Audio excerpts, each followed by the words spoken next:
दो दिन 3 दिन हिंसा हो रही है। एक तो वहाँ की राज्य सरकार कानून व्यवस्था लागू करने में फेल्योर है।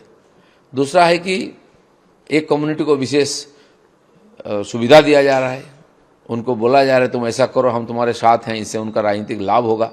इससे बंगाल की जो आम आदमी का जीवन अस्त व्यस्त हो रहा है। कानून व्यवस्था के कारण और ट्रेन भी बंद है, इंटरनेट परिसेवा बंद है, तो ऐसे कोई सभ्य समाज में नहीं चल सकता है। कश्मीर जैसा धधकता हुआ वो ठंडा हो गया, किसी का हिम्मत नहीं है वहाँ पत्थर फेंके, वहाँ इंटरनेट बंद करने की जरूरत नहीं पड़ती है। लेकिन बंगाल जैसा एक सुसभ्य और उन्नत प्रदेश वहाँ क्यों हो रहा है? तो वहाँ की जो राज्य सरकार है वो नाकाम है कानून व्यवस्था प्रतिष्ठित करने में। रोज बम बंदूक की आवाज़ आती है, खून खराबा होता है, महिलाओं पर अत्याचार होता है।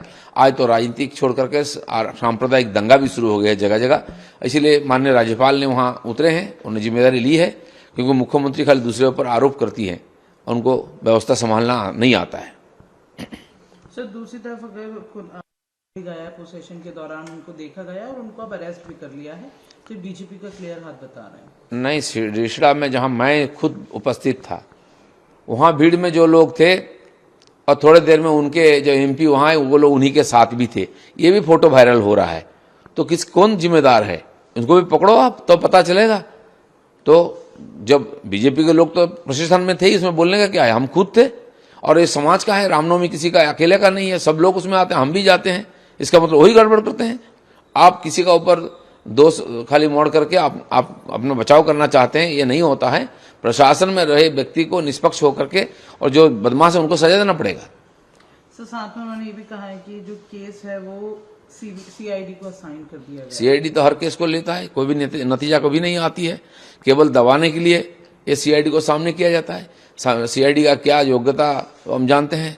इतना मर्डर केस हुआ है, इतना रेप केस हुआ है, किसी का नतीजा नहीं आता है। 2 दिन 3 दिन हिंसा हो रही है।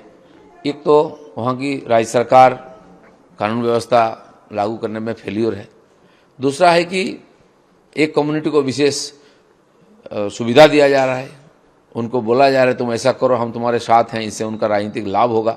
इससे बंगाल की जो आम आदमी का जीवन अस्त व्यस्त हो रहा है। कानून व्यवस्था के कारण और ट्रेन भी बंद है, इंटरनेट परिसेवा बंद है, तो ऐसे कोई सभ्य समाज में नहीं चल सकता है। कश्मीर जैसा धधकता हुआ वो ठंडा हो गया, किसी का हिम्मत नहीं है वहाँ पत्थर फेंके, वहाँ इंटरनेट बंद करने की जरूरत नहीं पड़ती है। लेकिन बंगाल जैसा एक सुसभ्य और उन्नत प्रदेश वहाँ क्यों हो रहा है? तो वहाँ की जो राज्य सरकार है वो नाकाम है कानून व्यवस्था प्रतिष्ठित करने में। रोज बम बंदूक की आवाज़ आती है, खून खराबा होता है, महिलाओं पर अत्याचार होता है। आज तो राजनीतिक छोड़ करके सांप्रदायिक दंगा भी शुरू हो गया है जगह जगह। इसीलिए माननीय राज्यपाल ने वहाँ उतरे हैं, उन्होंने जिम्मेदारी ली है, क्योंकि मुख्यमंत्री खाली दूसरे पर आरोप करती हैं, उनको व्यवस्था संभालना नहीं आता है।